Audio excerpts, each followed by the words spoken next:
আচ্ছা, প্রিয় শিক্ষার্থীবৃন্দ, আশা করি আল্লাহর রহমতে তোমরা সবাই ভালো আছো। আজকে আমি তোমাদের ভেক্টর অধ্যায়টার একদম লাস্ট যে লেকচার, সেই লেকচার দিয়ে আমরা আজকে এই অধ্যায়টা আমরা পরিসমাপ্তি করব।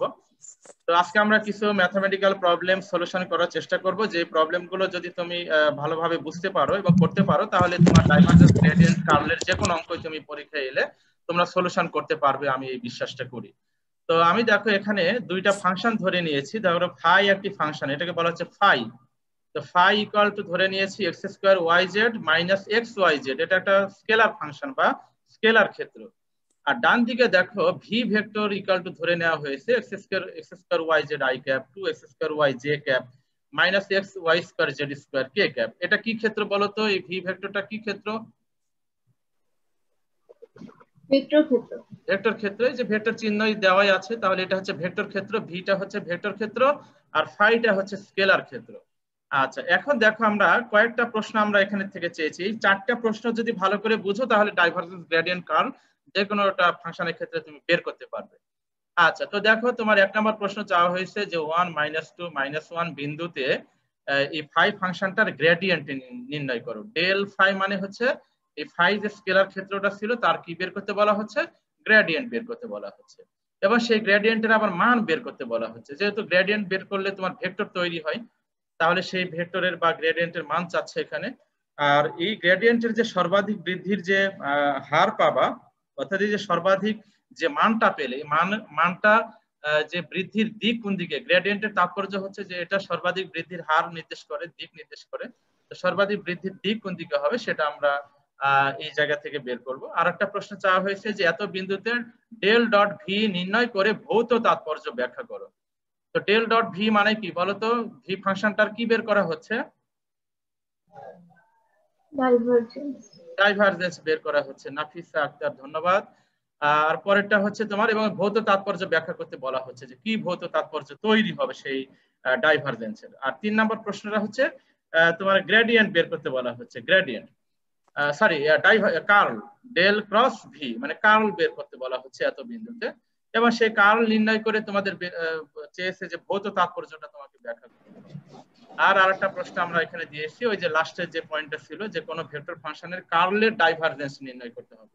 তো কোন ভেক্টর ফাংশনের কার্লের ডাইভারজেন্স কত আসে বলো তো? 0 আসবে।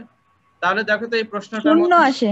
হ্যাঁ, 0 আসে। তাহলে দেখো তো আমি যে প্রশ্নটা লিখেছি এর মধ্যে সবকিছু কভার হচ্ছে কিনা দেখো। গ্রেডিয়েন্ট বের করা শিখতে পারবো, মান বের করা শিখবো। এরপর আমরা ডাইভারজেন্স বের করবো, ডাইভারজেন্সের ভৌত তাৎপর্য ব্যাখ্যা করব। এরপর আমরা কার্ল বের করব, কার্লের ভৌত তাৎপর্য ব্যাখ্যা করব। এবং আমরা কি করব? কোন ভেক্টর ফাংশনের কার্ল বের করে তার আবার ডাইভারজেন্স নির্ণয় করব। তার মানে সবগুলো কনসেপ্ট এই অঙ্কটার মধ্যে চলে এসেছে। এখন দেখো আমরা কিভাবে সমাধান করতে পারি। প্রথমে আসো আমরা গ্রেডিয়েন্ট বের করব। তো গ্রেডিয়েন্ট তাহলে ডেল ফাই, এটাই হচ্ছে গ্রেডিয়েন্ট। ফাই ফাংশনটার গ্রেডিয়েন্ট হচ্ছে ডেল ফাই। তো ডেল মানে কি? Del del x i cap, del del y j cap, del del z k cap. আর ফাই ফাংশনটা আমরা এই যে উপরে আছে, এই যে এই ফাই ফাংশনটা আমরা ওখানে অ্যাপ্লাই করছি। এই যে ফাই ফাংশনটা ওইটা আমরা ওখানে অ্যাপ্লাই করব। তাহলে ফাই ফাংশনটা আমরা এখানে অ্যাপ্লাই করলাম, এই যে ফাই ফাংশনটা আমরা এখানে নিয়ে এলাম। আচ্ছা বলো তো, ফাই যে ফাংশনটা আমরা লিখলাম এটা দেখো তো প্রত্যেকটার সাথে কি গুণ আকারে আছে? তো প্রত্যেকের সাথে গুণ হিসাবে থাকলে তাহলে প্রত্যেকের সাথে আমরা আলাদা আলাদা করে দিয়ে দিব। তাহলে দেখো এই যে ডেল ডেল এক্স, তার সাথে এইটা গুণ হয়ে গেল। আর আই ক্যাপের জায়গা থেকে গেল I cap, j cap, k cap, এইগুলোর কোনো পরিবর্তন হবে না। এরপরে ডেল ডেল ওয়াই, আবার এইটা গুণ করে দেওয়া হলো জে ক্যাপ। এবারে ডেল ডেল জেড, তার সাথে তোমার এই ফাংশনটা গুণ করে দিয়ে আমরা এই সেকেন্ড লাইনটা পেয়ে গেলাম। দেখো তো সেকেন্ড লাইনটার ব্যাপারে কারো কোনো প্রশ্ন আছে কিনা? আচ্ছা, এবারে দেখো এই যে ডেল ডেল এক্স আর ডিডিএক্স, আমরা যে আগে যে প্রথম ক্লাসে ওই যে তোমার ডিফারেনশিয়াল যে অপারেটর ডিডিএক্স আর ডেল ডেল এক্স, এটার মধ্যে একটু পার্থক্য আছে। পার্থক্যটা হলো এই যে ডেল ডেল এক্স, এটার অর্থ হলো যে শুধু এখানে পরিবর্তনশীল রাশি হচ্ছে এক্স, বাকি যতগুলো রাশি থাকবে সবগুলো হচ্ছে কনস্ট্যান্ট। কিন্তু যদি তুমি ডিডিএক্স লিখো তাহলে সেক্ষেত্রে কিন্তু তোমার ওই এক্স যে শুধু কনস্ট্যান্ট পরিবর্তনশীল তা না, অন্যান্য রাশিও কিন্তু পরিবর্তনশীল হতে পারে। তাহলে আমার এই ক্ষেত্রে এই যে ডেল ডেল এক্স, এটা হচ্ছে, এটার ক্ষেত্রে কনসেপ্টটা হচ্ছে শুধু এক্স পরিবর্তনশীল, বাকি সবগুলো কনস্ট্যান্ট। তার মানে আমার এখানে বাকি যে ফাংশন গুলো আছে, যেমন এখানে এই ফাংশনের মধ্যে কি কি আছে? এক্স ওয়াই জেড আছে, তাই না? তো তোমার যখন ডেল ডেল এক্স লিখবে তখন এই ক্ষেত্রে এক্সটা পরিবর্তনশীল, বাকি ওয়াই আর জেড কিন্তু কনস্ট্যান্ট। ইভেন কোনো সংখ্যাও যদি থাকে সেটাও কনস্ট্যান্ট। তার মানে আমরা এখানে ওয়াই জেডটাকে আমরা কনস্ট্যান্ট ধরছি। তার মানে এই যে অন্তরীকরণ এটাকে বলা হয় আংশিক অন্তরীকরণ বা পার্শিয়াল ডিফারেন্সিয়েশন। পার্শিয়াল কেন বলা হচ্ছে? কারণটা হচ্ছে যে তোমরা এখানে ওয়াই জেডটাকে কনস্ট্যান্ট ধরে শুধু এক্স এর সাপেক্ষে ডিফারেন্সিয়েট করা হচ্ছে এই ফাংশনটাকে। আবার পরেরটার ক্ষেত্রে কি আছে? Del del y. বলো তো ডেল ডেল ওয়াই এর ক্ষেত্রে পরিবর্তনশীল রাশি কে তাহলে? ওয়াই। ওয়াই। আর বাকিগুলো কনস্ট্যান্ট। কনস্ট্যান্ট, বাকিগুলো কনস্ট্যান্ট। তার মানে এটা এক্ষেত্রে আংশিক অন্তরীকরণ হচ্ছে, পার্শিয়াল ডিফারেন্সিয়েশন বলা হয়, মানে পরিপূর্ণ অন্তরীকরণ হচ্ছে না। এগুলো ফিজিক্সে বিভিন্ন প্রয়োগ আছে, তোমাদের ভবিষ্যতে তোমরা এগুলো দেখবে। এবারে ডেল ডেল জেড এর ক্ষেত্রে পরিবর্তনশীল কে? জেড। আর বাকিগুলো কি হবে? কনস্ট্যান্ট হবে। আচ্ছা, তাহলে আমরা ডিফারেন্সিয়েশনের যে সূত্রটা আমরা পড়েছি ওই যে DD x x to the power N, তাহলে পাওয়ার সামনে যায় আর পাওয়ার থেকে এক মাইনাস হয়ে যায়। তো সেই কনসেপ্টটা আমরা এখানে এই সূত্রটা আমরা অ্যাপ্লাই করছি। দেখো 3 নাম্বার লাইনে। আচ্ছা বলো তো কে বলবে? নুসরাত জাহান বলো। Nusrat Jahan, do you hear me? Yes sir. Thank you very much for your positive welcome approach. Sir. আচ্ছা এখন বলো তো নুসরাত জাহান, প্রথমটা বলবে তুমি, এইটা বলবে, এইটাকে আমরা ডিফারেন্সিয়েশন করব। আচ্ছা, তো ডেল ডেল এক্স প্রথমে আছে কি? X square y z. আচ্ছা তাহলে বলো তো ওয়াই আর জেড কি? বলো প্রথমটার ক্ষেত্রে y z constant sir. Constant. তাহলে এটা ডিফারেন্সিয়াল অপারেটর বামে যাবে। আমরা একটু শর্টকাট করব, আমি একটা লাইন স্কিপ করেছি। তাহলে ওয়াই জেড বামে যাবে। আচ্ছা ওয়াই জেড বামে গেলে গুণ হিসাবে থাকবে, আর এক্স স্কয়ার কে করলে কত হয় বলো? 2x। Very good, 2x। তাহলে ওয়াই জেড এর সাথে 2x কি হবে? গুণ হবে। তাহলে দেখো আমি এখানে সাজিয়ে লিখেছি, দেখো 2x ওয়াই জেড। দেখো তো এই জায়গা থেকে যে এটাকে ডিফারেন্সিয়েট করলে যে এটা আসে, এটা ক্লিয়ার হয়েছে কিনা? এটাকে ডিফারেন্সিয়েট করলে এই যে এটা যে তৈরি হয়, এটা ক্লিয়ার সবাই? এটা যে তৈরি হচ্ছে, জি স্যার। এরপরে পরেরটা বলো, কি বলবে? নূরে আজাদ বলো। পরেরটা এক্স ওয়াই জেড আছে, del del x x y z. তো এক্স ওয়াই জেড এর ক্ষেত্রে তাহলে এখানে এক্স এর সাপেক্ষে করা হচ্ছে।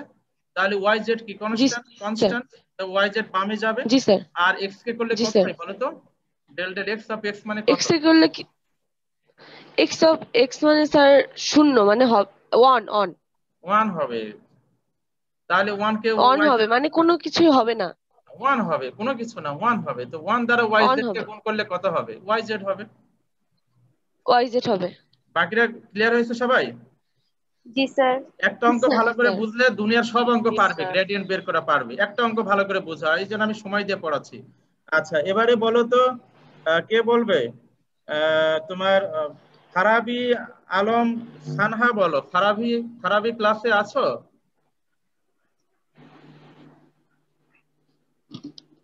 300 রোল নাম্বার ফারাবি কি ক্লাসে আছো? হাই মিম আক্তার ক্লাসে আছো? মিম স্যার। জি স্যার। কে রেসপন্স করলা?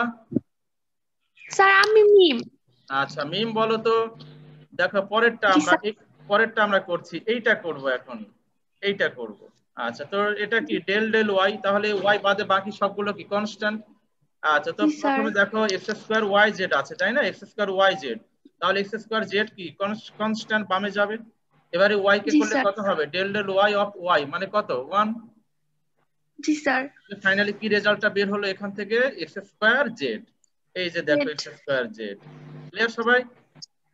জি স্যার। পরেরটা হচ্ছে এক্স ওয়াই জেড। তাহলে এখানে ওয়াই এর সাপেক্ষে করছে তুমি, এক্স আর জেড কনস্ট্যান্ট। তাহলে এক্স জেড কনস্ট্যান্ট বামে যাবে, আর ওয়াই কে করলে কত হবে? 1 হবে। তার মানে এখানে তৈরি হচ্ছে এক্স জেড। ক্লিয়ার সবাই? জি স্যার। এবারে কে বলবে? আয়েশা খাতুন বলো।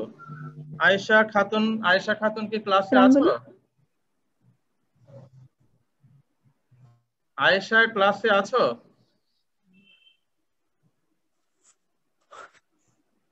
মনে হয় নাই। আচ্ছা নাই, ভেরি স্যাড। আচ্ছা ক্লাসগুলো করলে খুব উপকার হতো তোমাদের। এবারে ডেল ডেল জেড। তো ডেল ডেল জেড করলে কত হবে? এখানে এক্স স্কয়ার ওয়াই জেড আছে, তাই না?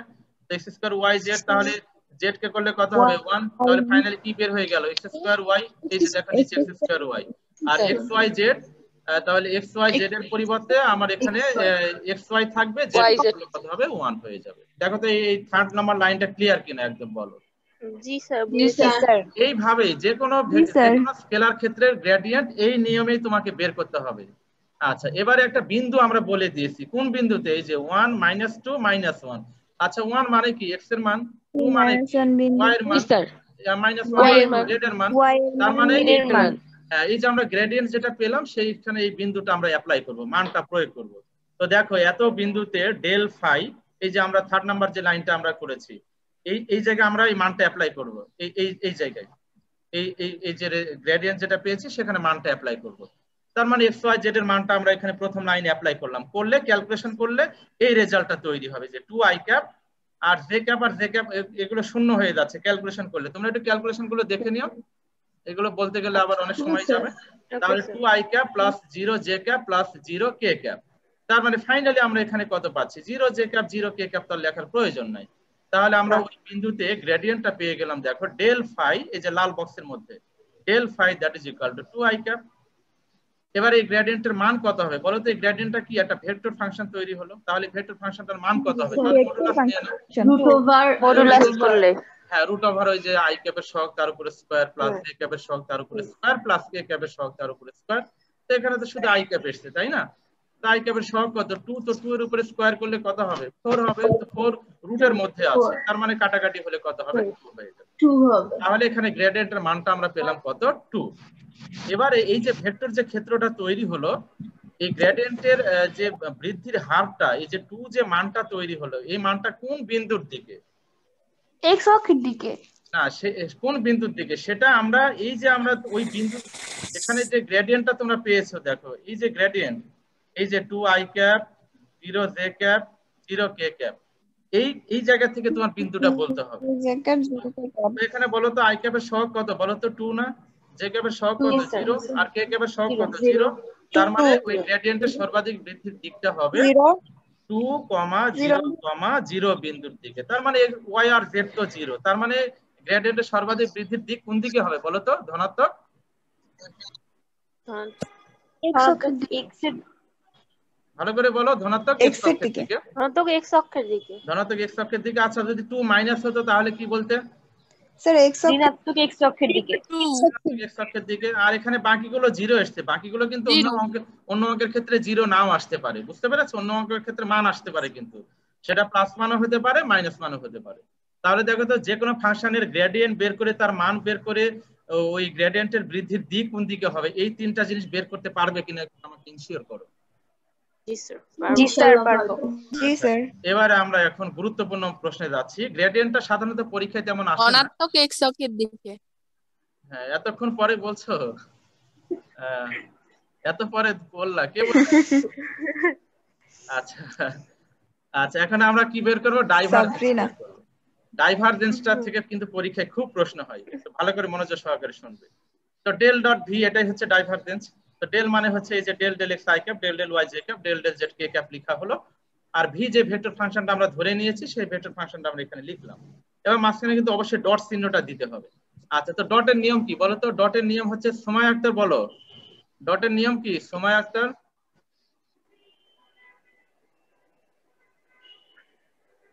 সময় শুনতে পাচ্ছ? আচ্ছা, সময় শুনতে পাচ্ছে না, নেটের মনে হয় প্রবলেম হচ্ছে। তো ডটের নিয়ম কি বলো তো? আয়ের সাথে আয়ের সহগ কি? আয়ের সাথে আই। হ্যাঁ, তাহলে এখানে ডেল ডেল এক্স, আর এখানে আয়ের সহগ হচ্ছে এক্স স্কয়ার ওয়াই জেড। তাহলে দেখো এই যে তোমার এক্স স্কয়ার ওয়াই জেড, এটা কিন্তু দেখো এখানে চলে এসেছে, এই জায়গায় চলে এসেছে। এই ডেল ডেল এক্স এর সাথে কি হয়ে গেল? গুণ হয়ে গেল। দেখো তো প্রথমটা ক্লিয়ার কিনা, বাকিটা নিজেরা পারবে। এবারে পরেরটা কি? ডেল ডেল ওয়াই, এবারে 2x স্কয়ার ওয়াই চলে আসবে এখানে। আর ডেল ডেল জেড, তার সাথে কোনটা আসবে? Minus x Y square Z square, এখানে চলে এলো মাইনাস। হ্যাঁ, মাইনাসটা চলে আসবে। এবারে ডিফারেন্সিয়েট করো, ডিফারেন্সিয়েশনের সূত্র ওটাই আছে। এখন ডেল ডেল এক্স নিয়ম আগের গুলোই, সব আগেরটাই। এখন ডেল ডেল এক্স, এক্স এর সাপেক্ষে করতে হবে ডিফারেন্সিয়েশন। তাহলে ওয়াই জেডটা কি? কনস্ট্যান্ট। তাহলে এক্স স্কয়ার কে করলে কত হবে? 2x। তাহলে ফাইনালি আমরা কত পাচ্ছি? 2x y z। ক্লিয়ার সবাই? কনস্ট্যান্ট থাকে। হ্যাঁ, এবারে বলো তো, নওশিন জাহান আছো? নওশিন জাহান, তোমাদের রোল কল করছি কিন্তু ডেকে পাচ্ছি না। জি স্যার। নওশিন জাহান, শুনতে পাচ্ছ আমাকে? নওশিন জাহানের কোনো রেসপন্স নাই। আচ্ছা, লামিয়া ইবনাত,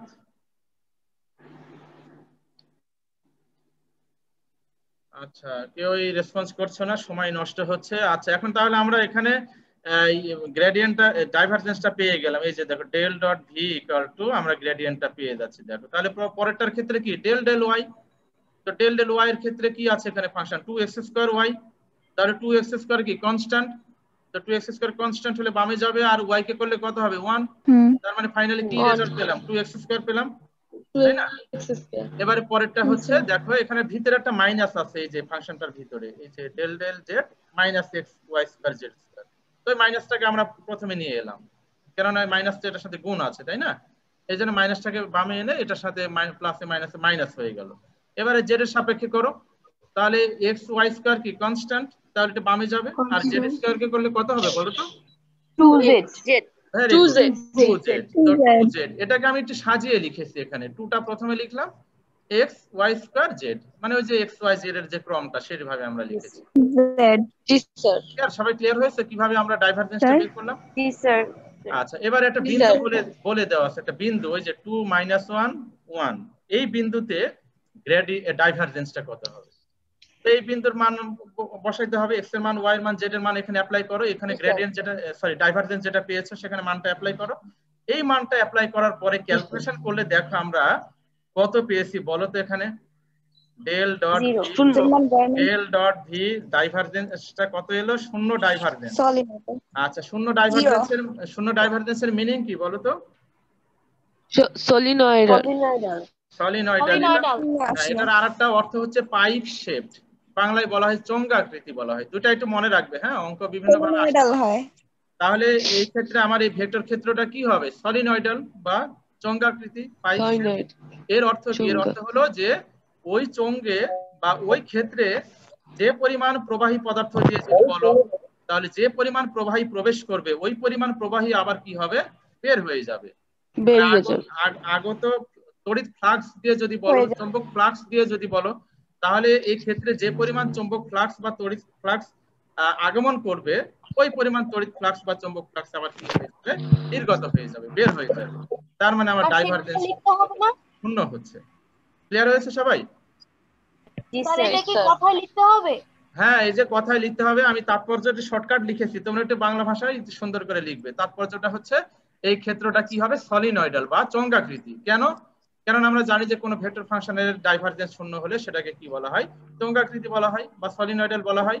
আচ্ছা এখান থেকে আমার আরো প্রশ্ন আছে, আরো 3টা প্রশ্ন আমি কভার করব। আচ্ছা বলো তো, ধরো এই অঙ্কের ক্ষেত্রে তো 0 এলো, তাই না? কিন্তু অন্য কোন অঙ্কের ক্ষেত্রে এই বিন্দুটা বসানোর পরে, এই যে 2 - 1 এই বিন্দুটা বসানোর পরে ধরো তোমার এই ডাইভারজেন্সটা ধরো -2 এসছে, 0 জায়গায় -2 এসছে, এইটার তাৎপর্যটা একজন ব্যাখ্যা করো। এইটা হচ্ছে প্রবাহী পদার্থের ঋণাত্মক আয়তন কমে আর হচ্ছে ঘনত্ব বাড়ে। আসলে হচ্ছে ঋণাত্মক, এটা আয়তন কমবে ঘনত্ব বাড়বে। আচ্ছা অনেকে একসাথে কথা বলছো, আমি কিছু বলছি না, তবে অনেকে সঠিক উত্তর অলরেডি দিয়েছো, সবাইকে অশেষ ধন্যবাদ। তোমরা বলছো যে ডাইভারজেন্স যদি ঋণাত্মক হয় তাহলে বুঝতে হবে যে ওই ক্ষেত্রটার আয়তন কি হবে? কমে যাবে। আয়তন কমে যাবে কিন্তু ঘনত্ব কি হবে? তাহলে কমে যাবে, বৃদ্ধি পাবে। ঘনত্ব বৃদ্ধি পাবে। হ্যাঁ তাহলে এই তাৎপর্যটা লিখতে পারবে না অন্য কোন অঙ্কে যখন আসবে? জি স্যার। আচ্ছা আর যদি ধনাত্মক ডাইভারজেন্স আসতো, ধরো del dot v equal to ধরো এসছে ধরো 4 কি ধনাত্মক, তাহলে আয়তন বৃদ্ধি পেত, ঘনত্ব কমে যেত। তাহলে ওখানে আয়তন বৃদ্ধি পেলে ক্ষেত্রটার পক্ষান্তরে ঘনত্ব কি হতো? হ্রাস পেত। তাহলে দেখো তো আমরা এখান থেকে কয়টা অঙ্ক কভার করে গেলাম? 3টা অঙ্কের কনসেপ্ট আমরা একদম ক্লিয়ার হয়ে গেলাম। একদম ক্লিয়ার কনসেপ্ট রাখতে হবে যে কখন আমার ক্ষেত্রের আয়তন বৃদ্ধি পাবে বা ঘনত্ব হ্রাস পাবে, কখন ক্ষেত্রে আয়তন কমে যাবে বা ঘনত্ব বৃদ্ধি পাবে, আর কখন ঘনত্বের কোনো পরিবর্তন হবে না। এটা এইভাবেই কিন্তু আসতে পারে। সলিনয়েডালের বা চঙ্গাকৃতির অর্থ হলো যে এখানে ঘনত্ব বা আয়তনের কোনো পরিবর্তন বলো হবে না। হবে না। কাজী সাবা ধন্যবাদ। এক্ষেত্রে আয়তন বা ঘনত্বের কোনো পরিবর্তন হবে না, কেননা ইনকামিং আর আউটগোয়িং তো সমান। তাহলে এই ক্ষেত্রে পরিবর্তন হবে কি করে? যা আসছে সাথে সাথে বের হয়ে যাচ্ছে। তার মানে এটা তো খুব দ্রুত গতিতে হচ্ছে এটা, ফলে এই ক্ষেত্রে আয়তন বা ঘনত্বের কোনো পরিবর্তন হবে না, এই জন্য তো ডাইভারজেন্স জিরো। এটাকে বলা হয় সলিনয়েডাল বা চৌম্বকাকৃতি। তাহলে দেখো এই যে তিনটা কনসেপ্ট একদম ক্লিয়ার কিনা বলো আমাকে। জি স্যার। তাহলে একদম ডাইভারজেন্স সম্পর্কিত অঙ্ক পরীক্ষায় এলে পারা যাবে কিনা একটু আমাকে বলো তো। জি স্যার। আচ্ছা, আরেকটা জিনিস হয়তো আমি তোমাদের বলে যাই, এই যে আমরা কোন একটা বিন্দু বসানোর পরে আমরা ডাইভারজেন্সটা বের করছি, কোন কোন ভেক্টর ফাংশনের ক্ষেত্রে এই যে আমরা যে তোমার এই যে ডাইভারজেন্সটা বের করেছি না, এই যে লাইনটা বের করেছি না, দেখো আমি একটু মুছে দিয়ে দেখাই। সরি, এই যে ডাইভারজেন্স যেটা বের করা হলো বিন্দু বসানোর আগের লাইনটা, এই যে ডাইভারজেন্সটা পেলাম, এইটার ক্ষেত্রে কিন্তু কোন কোন ভেক্টর ফাংশনের ক্ষেত্রে জিরো চলে আসতে পারে। আচ্ছা, তো এটার ক্ষেত্রে যদি জিরো চলে আসে তাহলে কি বলবে? সলিনয়েডাল। জি স্যার। কোন কোন ক্ষেত্রে আসতে পারে আর কি, যদি আসে তাহলে কি বলবে? সলিনয়েডাল। আর যদি না আসে তাহলে তোমার এখানে মান বের করে নিবে, মান বের করে মানে এখানে অলরেডি মান চলে আসবে আর কি। আর যদি এক্স ওয়াই জেড থাকে, কোন চলরাশি থাকে, তাহলে অবশ্যই এরকম বিন্দুর স্থানাঙ্ক বলে দেওয়া থাকবে, সেই স্থানাঙ্কটা বসানোর পরে তো তারপরে তোমাকে তাৎপর্যটা বা কমেন্টসটা করতে হবে যে ধনাত্মক এলে কি হবে, ঋণাত্মক হলে কি হবে, আর শূন্য হলে কি হবে। ক্লিয়ার হয়েছে সবাই? আচ্ছা, এবারে আমরা পরের অঙ্কটায় যাচ্ছি। দেখো কার্লের অঙ্কটা। কার্লের অঙ্কটার কনসেপ্টটা আমরা জানি যে প্রথমে কার্ল বের করার নিয়ম হচ্ছে ডেল ক্রস ভি। তো ডেল ক্রস ভি বের করার নিয়ম কি? ওই যে নির্ণায়ক দিয়ে বের করতে হবে। প্রথমে i cap j cap k cap নিব, এরপরে del del x del del y del del z লিখবো, আর ভি ভেক্টর যেটা আছে ভি ভেক্টর ক্ষেত্র তার সহগগুলো আমরা লিখবো, আই ক্যাপ জে ক্যাপ কে ক্যাপের সহগগুলো লিখবো। আচ্ছা, এবারে বলো তো যখন আমি আই ক্যাপ নিব, যখন আই ক্যাপ নিলে আয়ের কলাম বাদ সারি বাদ, তাহলে বলো এখন কি হবে? এই যে দেখো এখন এই যে del del del del y into minus x Y square Z square. মাইনাস এই টার্মটা চলে আসবে। দেখো এই যে ডেল ডেল ওয়াই এর সাথে মাইনাস এই টার্মটা চলে এসেছে। এবারে সূত্রে মাইনাস, এরপরে কি হবে? এরপরে হচ্ছে এই যে del del del del z এর সাথে ডেল ডেল জেড এর সাথে কি আসছে? দেখো এই যে 2x স্কয়ার y। দেখো 2x স্কয়ার y। দেখো তো ক্লিয়ার হয়েছে কিনা? এই যে আই ক্যাপ লেখাটা ক্লিয়ার কিনা? বাকিটা তো নিয়ম অনুসারে চলে আসবে। ক্লিয়ার সবাই? প্রথম লাইনটা লিখতে পারবে? জি স্যার। এবারে এখন ডিফারেন্সিয়েশন করো। ডিফারেন্সিয়েশনে দেখো আই ক্যাপই রেখে দিলাম। এবারে ডেল ডেল ওয়াই, দেখো খেয়াল করো ডেল ডেল ওয়াই কিন্তু ডেল ডেল ওয়াই, তাহলে এখানে মাইনাস এক্স জেড স্কয়ার কি কনস্ট্যান্ট, এটা বামে চলে যাও। তাহলে X minus X Z square কে মাইনাস সহ বামে নিয়ে যাও, তাহলে ওয়াই স্কয়ার কে করলে কত হবে বলো তো? 2y। 2y। তাহলে আমরা একটু সাজিয়ে লিখেছি একবারে, মাইনাস 2xy জেড স্কয়ার। এরপরে দেখো পরেরটার ক্ষেত্রে দেখো del del z 2x square y। বলো তো এখানে কি জেড আছে? না স্যার। জি না স্যার। না আছে, না আছে, জেড এর পাওয়ার 0 হিসেবে। হ্যাঁ জেড এর পাওয়ার 0 হিসাবে, তো সেক্ষেত্রে লেখার প্রয়োজন হয় না।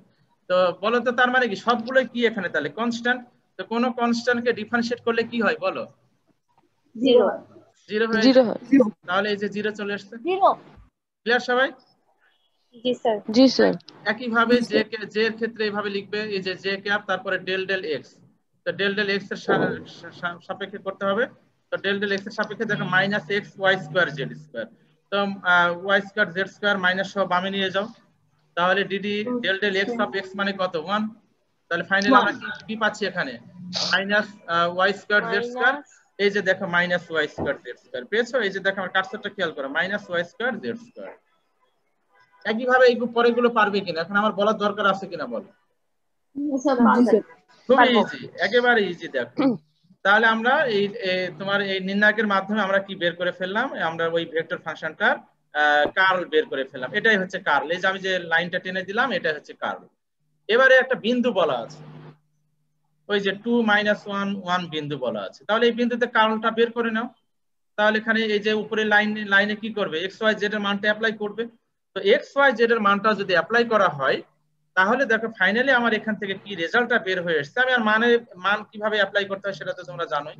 ওই একটু ব্র্যাকেট দিয়ে দিয়ে লিখবে, হ্যাঁ আমার এই নিয়মটা ফলো করবে। দেখো আমি সবগুলোর সাথে কিন্তু ব্র্যাকেট দিয়েছি, দেখো কেননা অনেকগুলো মানের সাথে কিন্তু মাইনাস থাকতে পারে, যেমন এই যেখানে ওয়াই এর মানটা -1, তাই না? এই জন্য তোমরা মানগুলো অ্যাপ্লাই করার পরে অবশ্যই প্রত্যেকের মানের সাথে কি করবে? ব্র্যাকেট দিয়ে লিখবে। ওকে, যেন ওই যে মাইনাস চিহ্নটা যেন মিসিং না হয়ে যায় কোনো কারণে। তাহলে সমস্ত কিছু ক্যালকুলেশন করলে দেখো আমরা ওই বিন্দুতে এই যে 2 -1 1 বিন্দুতে দেখো আমরা কার্ল পেলাম, এইটা পেয়ে গেলাম। দেখো এইটাই হচ্ছে কার্ল। দেখো তো কার্লটা কত এসছে, 4i cap -3j cap -12k cap. Calculation গুলো একটু তোমরা চেক করো, হ্যাঁ আমার ক্যালকুলেশন অনেক সময় ভুল হতে পারে, তোমরা অবশ্যই চেক করে দেখবে কিন্তু। আচ্ছা, তো এখন আমরা যেটা পেলাম সেটা নিয়ে কথা বলি, 4i cap -3j cap -12k cap.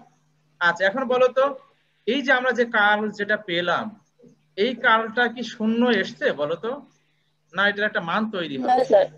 না স্যার। তাহলে আমরা তাৎপর্য বলতে পারি না। দেখো তো del cross v not equal to 0, যেহেতু del cross v not equal to 0, not equal to 0 আমরা কেন বলছি বলো তো? কেননা এই যে আমরা মান শূন্য আসে নাই। হ্যাঁ, এই যে এটা শূন্য এলে সরাসরি এখানে শূন্য চলে আসবে, মানে 0i cap -0j cap -0k cap এইভাবে চলে আসতো, কিন্তু সেটা তো আসে নাই, সংখ্যা আসছে এখানে, তার মানে এটা একটা মান আছে। এই জন্য যেহেতু del cross v not equal to 0, তাহলে কোনো ভেক্টর ফাংশনের কার্ল 0 না হলে কি হয় বলো, এটা তাৎপর্যটা কি তাহলে? অসংরক্ষণশীল এবং অসংরক্ষণশীল। হ্যাঁ, দুইটাই মনে রাখবে। হ্যাঁ, কোনো অঙ্কে কোনো সময় যে একটা ভেক্টর ফাংশন দিয়ে বলা হলো, দেখাও যে এত বিন্দুতে ক্ষেত্রটা অসংরক্ষণশীল, তাহলে কি করবে? প্রথমে তোমার আগে কার্ল বের করে নিতে হবে, তারপর ওই বিন্দুর মানটা অ্যাপ্লাই করতে হবে, করে তারপরে দেখবে যে কার্লটা নট ইকুয়াল টু 0 এসেছে। কার্লটা যেহেতু নট ইকুয়াল টু 0, তখন কি বলবে? ক্ষেত্রটা অসংরক্ষণশীল। আর ক্ষেত্রটা অসংরক্ষণশীলের আরেকটা অর্থ হচ্ছে যে ক্ষেত্রটা কি হবে? ঘূর্ণনশীল। মানে অনেক সময় এভাবে আসতে পারে, দেখাও যে ক্ষেত্রটা ঘূর্ণনশীল, তাহলে আর অসংরক্ষণশীল লেখার দরকার নাই। আবার অনেক সময় আসতে পারে, দেখাও যে ক্ষেত্রটা অসংরক্ষণশীল, তখন তো অবশ্যই অসংরক্ষণশীল লিখবে, তখন আর ঘূর্ণনশীল লেখার দরকার নেই। আর যদি দুইটাই চাই তাহলে দুইটাই লিখবে, যে আমার মতো করে দুইটাই লিখবে। তাহলে দেখো তো এই অঙ্কটা ক্লিয়ার হয়েছে কিনা? জি স্যার। আচ্ছা, জি স্যার। আচ্ছা এবার বলো তো কার্ল যদি 0 আসে তাহলে কি বলতে?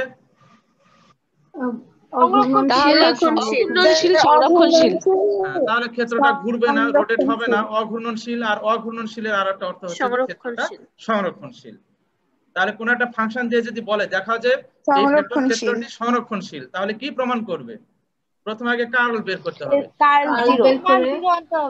কার্ল বের করে বিন্দু যদি বলা থাকে তাহলে বিন্দুর মান বসাবে, মান বসায় দেখবে যে তোমার ওটা 0 এসছে, আর 0 এলে আমরা কি বলবো? ক্ষেত্রটা সংরক্ষণশীল অর্থাৎ অঘূর্ণনশীল। আর অঘূর্ণনশীল অসংরক্ষণশীল আর অঘূর্ণনশীল সংরক্ষণশীল, এই কনসেপ্টটা ক্লিয়ার হয়েছে কিনা একটু আমাকে বলো। জি স্যার। এবারে আমরা দেখো পরের অঙ্কটায়, অনেক সহজ জিনিস, কিন্তু বুঝতে পারলে খুব সহজ, যারা ক্লাস করতেছে না তারা মিস করতেছে অনেক কিছু। আচ্ছা, এখন দেখো পরের অঙ্কটা আমি একটু ছোট করে নিই। আচ্ছা দেখো তো, এখন দেখা যায় লেখাটা পরিষ্কার বোঝা যাচ্ছে? দেখো তো। জি স্যার। আচ্ছা, এখন আমরা এখানে কি বের করতে চাচ্ছি বলো তো? ওই যে ভি যে ভেক্টর ক্ষেত্র, তার কার্ল বের করব, সেই কার্লের আবার কি বের করব? ডাইভারজেন্স বের করব। জি স্যার। বলো তো ডেল ক্রস ভি আমরা অলরেডি বের করেছি না? ডেল ক্রস ভি, এই যে 3 ডাইভারজেন্স বের করব। জি স্যার। কি ওই যে আমি এখানে লিখে দিয়েছি, দেখো ওই যে 3 নং প্রশ্ন হতে এই যে del cross v equal to এটা পেয়েছি। এই যে 3 নং প্রশ্ন, মানে এই যে আমি একটু উপরে যাচ্ছি, কোথায়? জি স্যার। এই যে নিচে। হ্যাঁ, এই যে আমরা নিচেরটা আছে, এই যে লাইনটা দেখো, আমার কার্সরটা দেখো, del cross v equal to i cap -2 x y z square, এই লাইনটা তোমাকে ওখানে আমি রিকল করলাম, আমি নিয়ে গেলাম। তোমার অন্য অঙ্কের ক্ষেত্রে কিন্তু তোমাকে করে দেখাতে হবে, এখানে এই অঙ্কের ক্ষেত্রে আমি এখানে পেয়ে যাচ্ছি, যার দ্বারা আমি ওখান থেকে টেনে নিয়ে এলাম। আচ্ছা, তাহলে আমরা কার্লটা পেয়ে গেলাম। এবার এই কার্লের আবার কি নিতে হবে? ডাইভারজেন্স। তাহলে আমরা ডেল ক্রস ভি, তো ডেল মানে হচ্ছে এই যে প্রথম যে ডেল, সেই ডেলের পরিবর্তে del del x i cap, del del y j cap, del del z k cap লিখলাম। আর ডেল ক্রস ভি তো এই যে উপরে লেখা আছে, ডেল ক্রস ভি মানে যে লাইনটা, এই লাইনটা আমরা এখানে নিচে নিয়ে এলাম। ক্লিয়ার হয়েছে সবাই? আর মাঝখানে কিন্তু ডট চিহ্ন আছে। আচ্ছা, তো ডট চিহ্ন থাকলে কি করতে হবে? ডট গুণন করতে হবে। তো ডট গুণনের নিয়ম কি? i এর সাথে i ক্যাপের সহগ গুণ, j ক্যাপের সহগ গুণ, k ক্যাপের সহগ গুণ। তাহলে ডট গুণন করলে কিন্তু এই রেজাল্টটা তৈরি হচ্ছে। দেখো এই রেজাল্টটা এইটা আসে। এবারে আমরা এখন কি করব? ডিফারেন্সিয়েশন করব। তো ডিফারেন্সিয়েশন করলে দেখো ডেল ডেল x, আচ্ছা লেখাটা মনে হয় ছোট হয়ে গেছে। আচ্ছা, এখন দেখো ডিফারেন্সিয়েশন করছি, বলো যে পারে সে বলো। ডেল ডেল x ভিতরে আছে 2xy z স্কয়ার, তাহলে -2y(z²) কি কনস্ট্যান্ট, কমে চলে যাবে। জি স্যার x কে করলে কত হবে 1, 1 হবে। তাহলে ফাইনালি আমরা কি পাচ্ছি -2y(z²). আচ্ছা এবারে দেখো del del y, del del y এর মধ্যে কিন্তু দুইটা ফাংশন আছে তাই না, প্লাস হিসেবে দুইটা আছে কিন্তু এখানে। প্রথমে হচ্ছে y²(z²), আচ্ছা প্রথমে y²(z²) কে করলে কত হবে, z² কনস্ট্যান্ট, z² কনস্ট্যান্ট, আর y² কে করলে কত হবে 2y, 2y, তাহলে আমরা লিখলাম 2yz², আর এখানে x²y আছে, তাহলে x² কনস্ট্যান্ট, বামে যাবে, y কে করলে কত হবে 1, তার মানে আমরা এখানে ফাইনালি কি পাচ্ছি x²। x²।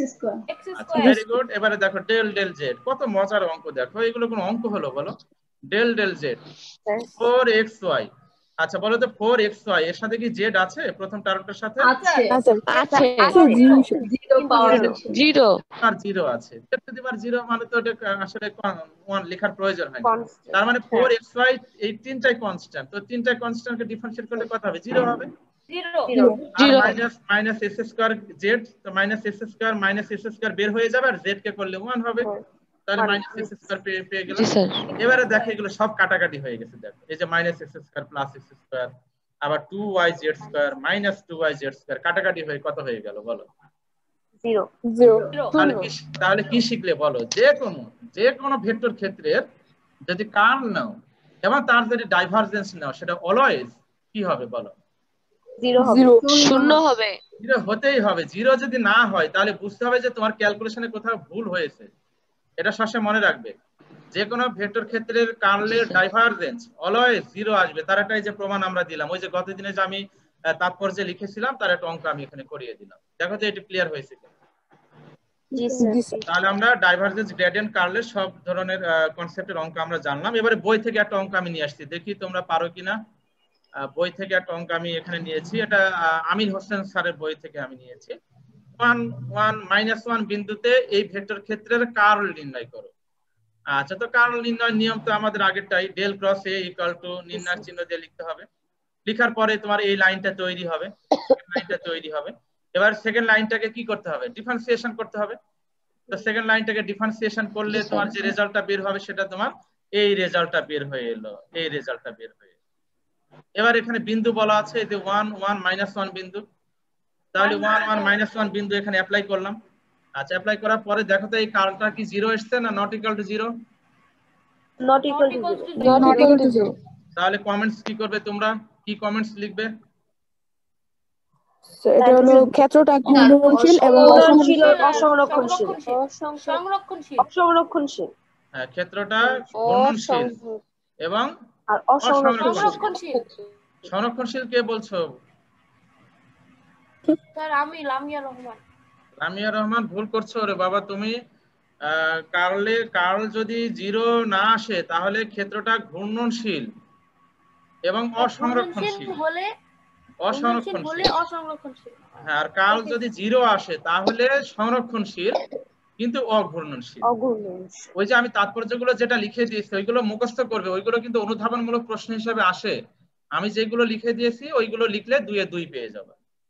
গ্রেডিয়েন্টের তাৎপর্য লিখো, কার্লের তাৎপর্য লিখো, বা ডাইভারজেন্সের তাৎপর্য লিখো, আর অঙ্ক তো কিভাবে করতে হয় সেগুলো তো আমরা শিখাচ্ছি। এবারে পরে আরেকটা অঙ্ক দেখো, এই ভেক্টর এইটা প্রমাণ করো যে এই ক্ষেত্রটা অঘূর্ণনশীল। এখানে কিন্তু কোনো বিন্দুর স্থানাঙ্ক বলে দেয় নাই, কিন্তু অঘূর্ণনশীল প্রমাণ করতে বলেছে। তাহলে কি করবে, কার্ল বের করো, মানে 0 হবে। কার্ল বের করে ক্যালকুলেশন করে দেখো সরাসরি 0 চলে আসছে। ওই যে আমি কিছুক্ষণ আগে বললাম যে অনেক ক্ষেত্রে সরাসরি 0 চলে আসতে পারে। আর এখানে একটু ভুল আছে বইতে, এখানে অবশ্যই কি ভুল আছে বলো তো, এই লাইনটার মধ্যে 0 ভেক্টর হবে। ভেক্টর হবে। নাফিসা সবাইকে অশেষ ধন্যবাদ। 0 ভেক্টর চিহ্ন দিবে, কেননা ক্রস গুণন করলে তো ভেক্টর হয় তাই না, এই জন্য ভেক্টর চিহ্ন দিবে। ঠিক আছে, তাহলে এখানে কার্ল কি এসছে, 0 ভেক্টর এসছে। তো 0 ভেক্টর এলে কি ক্ষেত্রটা কি তাহলে বলো, অঘূর্ণনশীল। সংরক্ষণশীল। ভেরি গুড, সংরক্ষণশীল, অঘূর্ণনশীল এবং সংরক্ষণশীল। তাহলে দেখো ডাইভারজেন্স, গ্রেডিয়েন্ট, কার্ল সম্পর্কিত অঙ্ক এলে পারা যাবে কিনা একটু বলো আমাকে। জি স্যার। তো মোটামুটি তোমাদের ক্লাস এই চ্যাপ্টারটা আজকে আমি শেষ করে দিলাম। আমরা আগামী ক্লাসে হয়তো নতুন কোন একটা চ্যাপ্টার নিয়ে আমি তোমাদের সামনে আসব। গতিবিদ্যা অধ্যায়, গতিবিদ্যার কনসেপ্ট কিছুটা তোমরা 9 10 এ মনে হয় শিখে এসছো। তোমরা একটু বাসায় লেখাপড়া করে ক্লাসে জয়েন করো। আমি কিছু জিনিস তোমাদের কাছ থেকে জানার চেষ্টা করব। স্মরণ, বেগ, ত্বরণ কি জিনিস, দূরত্ব, দ্রুতি কি জিনিস, এই বিষয়গুলো একটু দেখবে। সেই বিষয়গুলো নিয়ে আমরা আগামী ক্লাসে আলোচনা করব। আর আমি এই চ্যাপ্টারে যে বিভিন্ন টাইপের অঙ্ক আমি করিয়েছি, আরো অনেক অঙ্ক আছে, সবগুলো তো আসলে ক্লাসে করানো সম্ভব নয়। তো তোমরা বিভিন্ন বোর্ডের প্রশ্নগুলো দেখে এখন সলিউশন করবে, দেখবে যে অনেক বোর্ডের প্রশ্ন তুমি সলিউশন করতে পারবে। এখন দু একটা হয়তো সমস্যা হতে পারে, সেই সমস্যাগুলো তুমি ব্যক্তিগতভাবে আমার সাথে যোগাযোগ করতে পারো, কিন্তু মেসেজিং করবে না, কল করে আমার সাথে কথা বলবে। আমি তাহলে সম্ভব হলে আমি তোমাদের বলে দেব। তো আজকে এটুকুই থাক। সবাই ভালো থেকো, সুস্থ থেকো, নিরাপদে থেকো। আগামী ক্লাসে সবাই জয়েন করো। সবার জন্য শুভ কামনা রইল। সবাই অশেষ ধন্যবাদ। আসসালামু আলাইকুম। ওয়ালাইকুম আসসালামু আসসালাম। আলাইকুম।